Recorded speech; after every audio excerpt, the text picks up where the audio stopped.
become Mirwais Umar Farooq. Restrictions have been lifted, and today that we heard he will be allowed to lead the Friday prayers. What's your opinion about this?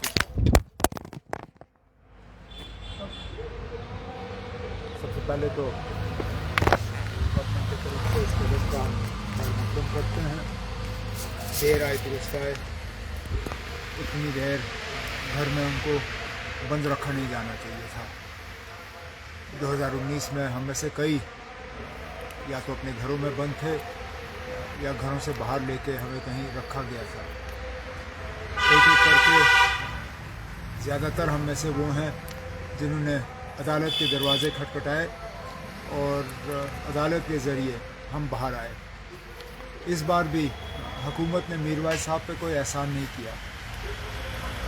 4 साल के अरसे के बाद जब वो high court गए अपनी रिहाई के लिए, हाई कोर्ट ने इस चीज़ का जब जायज़ा लिया तो शायद हुकूमत मजबूर हुई उनको छोड़ने पर।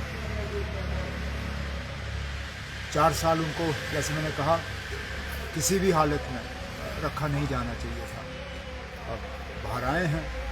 आज शायद 212, अगर मेरी गिनती सही है, 212 जुमा उन्होंने मिस किए हिरासत में रहे। 212 जुमा के बाद आज जामा मस्जिद में वो खुतबा जो है वो पेश करेंगे और लोगों की नज़रें उन पे होंगी। चाहूँगा कि वो न सिर्फ जामा मस्जिद में भी बल्कि बाहर घूम के जो उनकी सोशो रिलीजियस रिस्पॉन्सिबिलिटीज़ हैं वो पूरी तरह से अब शुरू करें। कई सारे ऐसे मुद्दे हैं जिनमें मुझे लगता है उनका एक बहुत बड़ा रोल बनता है।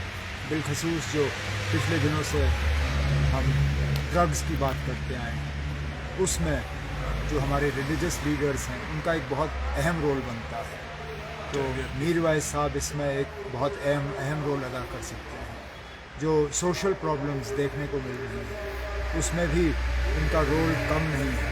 तो अब 4 साल के बाद बाहर आए हैं, जाहिर सी बात है थोड़ा वक्त तो लगेगा ही, लेकिन हम उम्मीद कर रहे हैं कि इसमें वो अपना रोल जो है वो जल्द से जल्द शुरू करें। उमर साहब, इस तरह के और किस तरह के पॉजिटिव स्टेप्स लेने की ज़रूरत है जो जम्मू कश्मीर के लोगों को राहत दे सके? सबसे बड़ा कदम लोगों को अपनी हुकूमत देगी, चाहे वो जो भी हो। मैं ये नहीं कहूँगा कि किसी एक पार्टी मेरी या किसी और की बननी चाहिए। बने जिसकी भी जीत हो बनाए, लेकिन कम से कम बने। किस वजह से ये लोग इलेक्शन से भाग रहे हैं, डर रहे हैं, छुप रहे हैं, समझ में नहीं आता। लेकिन जब कॉन्फिडेंस बिल्डिंग मेजर्स की बात होती है, अगर मीरवाइज साहब को 4 साल के बाद छोड़ा गया तो मुमकिन है कि हालात इतने भी ख़राब नहीं हैं कि आप इलेक्शन नहीं करा सकते। देखते हैं इसके बाद वो क्या करते हैं। सर, जैसे आपने कहा कि लोगों को हुकूमत दीजिए, लोगों की एक उम्मीद होती है, ऐसे लोगों को सिलेक्ट किया जाता है जिनमें एक डिसिप्लिन हो, मैनर हो, नज़्म ज़ब्त हो। आप चीफ मिनिस्टर रहे, असम्बली का तकद्दुस होता है।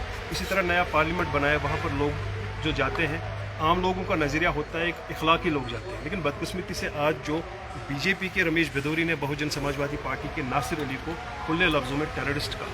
लोग अब अगर सिर्फ टेररिस्ट ही कहा होता, उसकी तो हमें आदत है। आप मेरा सोशल मीडिया देखिए तो टेररिस्ट बुलाने में तो ये थकते नहीं हैं, लेकिन उसके साथ जो मैं आपके चैनल को तो लोग देखते हैं, मैं वो अल्फाज यहाँ दोहराना नहीं चाहता, लेकिन शर्मिंदा भी होता हूँ कि पार्लियामेंट में इस तरह के अल्फाज इस्तेमाल किए जाए।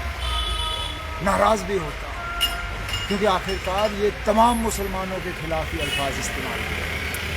समझ में नहीं आता वो लोग जो बीजेपी के अंदर हैं, मुसलमान या बीजेपी के साथ जुड़े हुए हैं, वो किस तरह ये बर्दाश्त करते हैं। मैं तो बीजेपी के बाहर रह के भी मुश्किल समझता हूँ इन चीज़ों को बर्दाश्त करना। जो लोग इनके साथ मिल के काम करते हैं वो रात को सोते कैसे हैं जब उनके साथी उनके बारे में इस तरह सोचते हैं। वो अल्फाज जो उन्होंने इस्तेमाल किए वो तमाम मुसलमान कौम के खिलाफ इस्तेमाल हुए, सिर्फ एक ऑनरेबल एमपी के खिलाफ नहीं। اس سے پتہ چل جاتا ہے کہ ان لوگوں کے مسلمانوں کے تحت سوچ کیا ہے، وہ ہمارے بارے میں کیا سوچتے ہیں. شرم آنی چاہیے ان لوگوں کو. نیا پارلیمنٹ لیکن وہی پرانی سوچ، گھٹیا سوچ. So DSP Adil has been arrested in many accusations, and one of which has been that he has been used for the terror funding. So what is your take on that? میں کیا کہہ سکتا ہوں؟ میں chief minister ہوں نہیں، intelligence کے reports ہمارے پاس آتے نہیں. ظاہر سی بات ہے اگر آپ ایک پولیس افسر کو گرفتار کر رہے ہو تو آپ کے پاس اس کا ثبوت ضرور ہوگا. ڈی ایس پی عادل کو میں یہاں تک جانتا ہوں، ایئرپورٹ میں وہاں پہ چند سال پہلے تک وہ پوسٹ تھے، ملتے رہتے تھے.